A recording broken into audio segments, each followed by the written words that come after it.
안녕하세요. 인고 원포인트입니다. 초등임용 25개년 기출분석 원포인트 강의 통합교과, 지난 바른생활과에 이어서 오늘은 슬기로운 생활과를 보도록 하겠습니다. 슬기로운 생활과에서 가장 많이 출제된 주제는 무엇일까요? 네, 원래 정답은 기초탐구 기능이었습니다. 그런데 지난 바른생활과에서도 말씀드렸다시피 실천 기능의 하위 요소, 또 탐구 기능의 하위 요소 이런 부분들이 싹 빠지게 됐어요. 그 삼각형표 N수생분들은 아실 텐데 그게 싹 빠지게 되었습니다.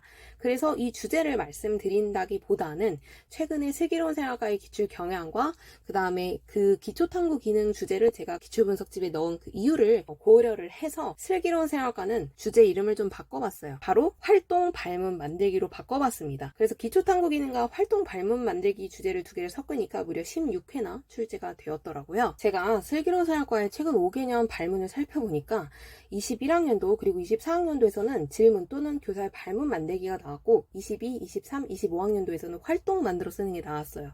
그래서 21학년도에서는 물론 뱀 겨울잠 수능형과 관련돼서 질문 만드는 거였고 22학년도에서는 기능을 반영해서 활동 쓰기였고 23학년도에서는 창의적 사고 역량을 증진할 수 있는 활동이었고 24학년도에서 어떤 결과물을 보고 역으로 발문을 물어봤고 25학년도에서는 조금만 생각하면 풀 수 있었던 그런 활동 만들어 쓰기 문제였습니다. 그런데 이게 21학년도부터 갑자기 시작이 된 게 아니고 정말 제가 별표 치면서 같이 보아야 될 문제가 바로 17학년도 문제거든요. 이게 기능을 반영해서 활동 만들어 쓰기 문제였습니다. 그래서 저는 이제 이 부분이 조금 여러분들이 유심히 살펴봐야 된다고 생각하는 게 17학년도 기능 반영해서 활동 만들어 쓰기, 그 다음에 22학년도 또 기능 반영해서 활동 만들어 쓰기, 23학년도도 창의적 사고 역량을 증진할 수 있는 활동 만들어 쓰기. 17과 22와 23 이 세 가지가 지금 실과의 기출 경향을 가장 잘 보여주는 문제와 발문들이라고 생각을 합니다. 그래서 여러분들이 이따 기출 보실 때도 이 세 가지를 위주로 꼭 반드시 학습을 하셨으면 좋겠어요. 진짜 이렇게 놓고 보니까 실과는 항상 질문을 만들어라, 발문을 만들어라, 활동을 만들어 써라 이런 문제가 정말 많이 반복돼서 나오고 있다는 걸 알 수가 있죠. 그러면 관련 개념을 정리를 할 텐데 아무래도 기능 부분을 강조를 슬기로운 생활과에서는 정말 많이 하다 보니까 내용체계표의 과정기능 그리고 교육과정의 뒷교 부분에 나온 과정기능 부분을 살펴보도록 하겠습니다. 내용체계표에서는 여러분들이 다른 거 볼 거 없어요. 이 과정기능을 꼭 보셔야 됩니다. 그리고 이 과정기능을 반영해서 어떻게 발문을 만들지 어떻게 활동을 만들어 쓸지를 생각해 보시면 좋겠어요.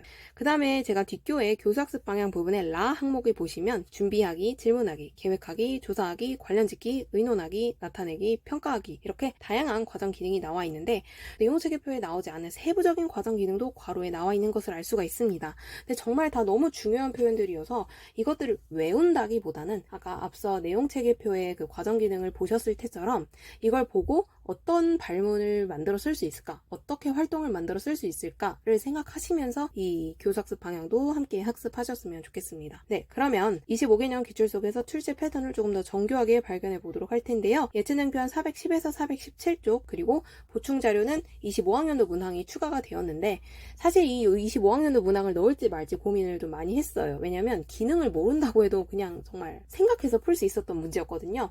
근데 조금 주제를 넓게 잡아서 이제 질문, 발문, 활동, 만들어 쓰기까지 넣으니까 25학년도 여기에 넣을 수 있게 되었습니다. 이 보충 자료는 네이버 카페에 업로드 해두었으니 고정 댓글에 가셔서 다 다운받으시고 보시면 됩니다. 네, 그래서 이 슬기로운 생활과의 기출 분석집도 마찬가지로 사실 이제 교육과정이 너무 많이 벌어져 있기 때문에 답을 찾는 데 중점을 두기보다는 이 문항에서 우리가 얻을 수 있는 것 바로바로 발문들 어떤 걸 물었나, 어떤 소재였나만 확인하도록 하겠습니다.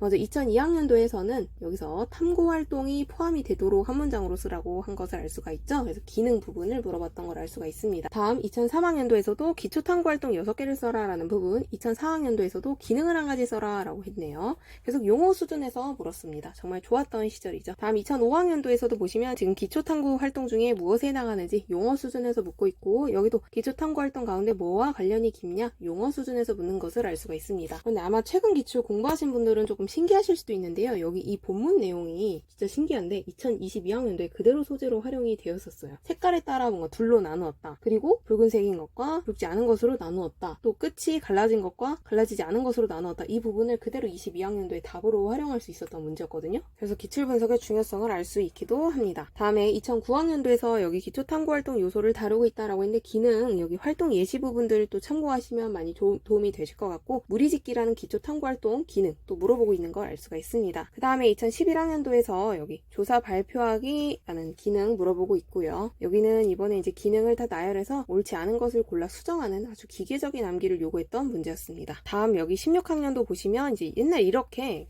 기능이 이렇게 삼각형 표 안에 들어가 있었어요. 그런데 이제 그 부분, 빈칸 부분을 물어봤었고요.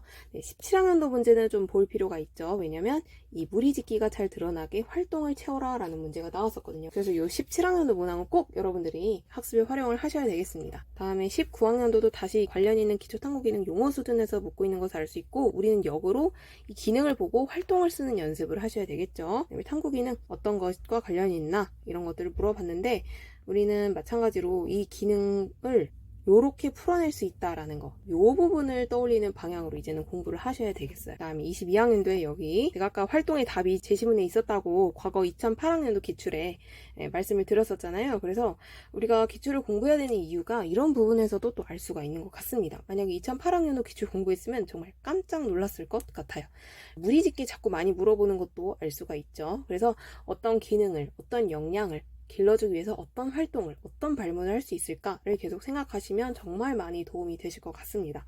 그 다음에 24학년도에서도 보시면 학습 결과물을 위해서 어떤 발문을 하면 좋을까 물어봤죠. 근데 이제는 단순히 어떤 기능을 반영한 활동이나 발문보다는 어떤 결과물을 주고 이 결과물을 위해서 어떤 발문을 했을까라는 식으로 조금 더 진짜 현장에 맞닿아 있게 문제를 내고 있습니다. 다음에는 이제 25학년도에 활동 쓰는 게 또 나왔었어요. 근데 이때 문제는 정말 공부를 하지 않아도 풀 수 있었던 당황스러웠던 문제였는데요. 여기 보시면 이제 중요한 거는 음식 재료 이외에 제공한 5가지 물건은 첫째 활동에서 쓰는데 중복되지 않게 해라. 그리고 이 점을 유의하라고 했어요. 식초, 냄새 맡을 때 직접 대서 맡으면 문제가 된다라는 부분을 고려해서 지금 여기 활동을 쓰는 건데, 음식 재료가 여기까지고요. 그럼 음식 재료 제외하고는 안대부터 봐야 되는데, 안대 이미 썼으니까 지우고, 돋보기 썼으니까 지우고, 내용물이 보이지 않는 통 썼으니까 지우고, 검정 주머니 썼으니까 지우고, 마지막 속이 보이지 않는 유리병 하나만 남았네요. 그러면 속이 보이지 않는 유리병이 반드시 들어가야 되겠고, 그 다음에 냄새를 맡기 위해서는 바로 냄새를 맡기보다는 손을 이렇게 휘휘 바람을 일으켜서 냄새를 맡는 것이 적절하겠죠. 네, 그래서 보시면 아시겠지만 이제 기능을 암기를 해서 푸는 문제라기보다는 뭔가 기능이나 결과물이나 이런 것들을 주고 이걸 함양하기 위해서, 이런 목적을 달성하기 위해서 어떻게 발문을 해야 되는가, 어떻게 활동을 구성해야 되는가를 물어볼 가능성이 정말 높습니다. 그러니까 여러분들이 좀 학습의 방향을 기능을 보고 어떤 활동을, 어떤 발문을 할 수 있을까를 떠올리는 방향으로 학습을 하셨으면 좋겠어요. 네, 그러면 함께 풀면 좋은 인구 원포인트 봉투 모의고사 문항을 소개해 드리려고 할 텐데요. 아무래도 정말 출제 방향이 많이 정형화되어 있다 보니까 이 방향으로 집요하게 문제를 많이 냈었습니다. 진짜 8회분 중에 2번을 제외하고는 다 이런 방식으로 냈는데요. 활동, 발문 만들어 쓰기 문항 충분히 확인하실 수 있도록 총 6점 출제를 했으니까요. 여러분들이 꼭 한번 풀어보시면 도움이 많이 되실 것 같습니다. 네, 이렇게까지 해서 슬기로운 생활과 강의를 모두 마치도록 하겠습니다. 다음 시간에 즐거운 생활과로 만나도록 할게요. 그럼 다음 시간에 봐요. 안녕.